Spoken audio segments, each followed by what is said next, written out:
Hey guys, I'm back. I'm pretty pleased with my accomplishments today.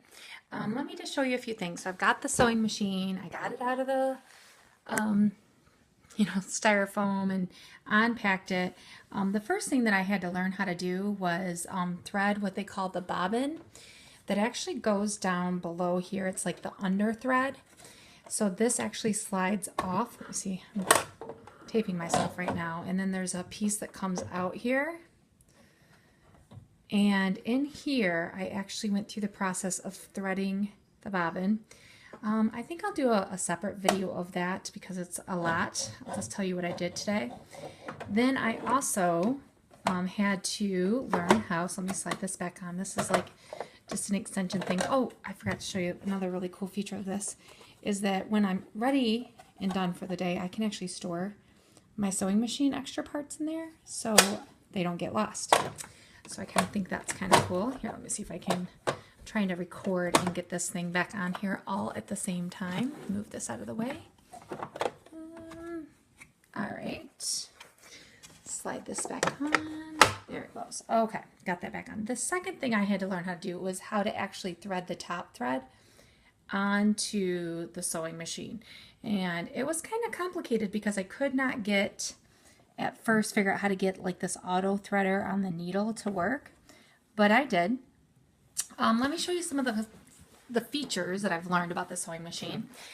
First, if I want to stitch in reverse, I'm going to use this. If I want to change the tension, which they recommend that I stay between the 4 and the 5 and the 3, I would use this though. I can change the width of my stitches. So if I want to make them bigger, I want to make them smaller, that goes there, so that's kind of cool. This is actually the device that I used to thread the bobbin, which was kind of cool. This is the length of my stitch. So this is width, this is length, and then this is the actual design of the stitch. I can just go basic, or I can turn and actually make different stitches, which I did not know. That was pretty cool. And then this is just a manual, because I have a foot pedal down here. That's kind of cool. Like you push your foot on it and it makes the sewing machine go. But then if I want to like adjust things or make things go up and down manually, I can turn this with my hand counterclockwise. Okay, so you don't opposite of clockwise. So, and then the last thing that I did, so well, let me make sure I didn't make a mess here. So down here, it's really hard to see. I've got my thread, and I've got my my bottom thread. So there's 2 pieces of thread that actually come off the back of this to make a nice even stitch right there. And then there's a piece in the back. Let's see if I can rotate around right here. Yeah, this will drop it down once I put the material in. Okay, remember, I'm not a professional photographer, and my daughters are busy upstairs, so they did not want to help me right now.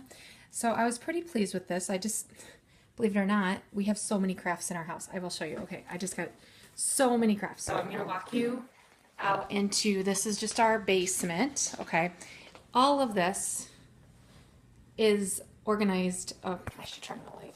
So all of this stuff, and I have that pulled out because I was looking for fabric, is just part of what my daughter has for crafts, because Allie really likes to do crafts and she does it right there at that table.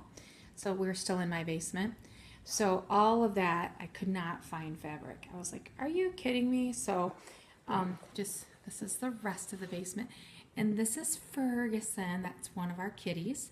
Okay, so going back into my sewing room. This is, go around the cat toy here. And okay, so back to my sewing room. So it's the only piece of fabric I could find in the whole house to practice and see how I did was this. It's like, I guess black silk maybe? Okay, so anyway, I'm going to show you guys because I'm feeling pretty good about myself if I can get this to work. And so the biggest thing is you got to slide the material on. You want to keep your thread back here like so. Oh, you can't even, you're like, Mrs. LeMay, you can't see that. Okay, so it's under there, right? You have to set this down for a second. I'm going to drop that down, okay? And then I actually can just push this foot pedal underneath so my hand can guide the material. So I'm just going to put in a couple stitches so you guys can see that I did, in fact, get the sewing machine working today. There we go. So again, if I pop this bad boy up, pull it, let's move this so the needle's not there anymore. Okay, I'm going to pull that up and pull this bad boy up. Still got a needle in it. Bring it up somewhere. Okay, bring this out and you can see where I have just, like this is the one I did earlier, this is the one I just did right now. I have actually stitched into this fabric. So I'm pretty pleased with that. Like I'm feeling like for one day, wow, okay, I've learned a lot.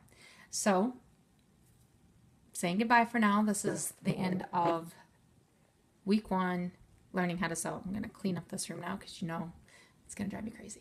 All right, see you guys. Bye.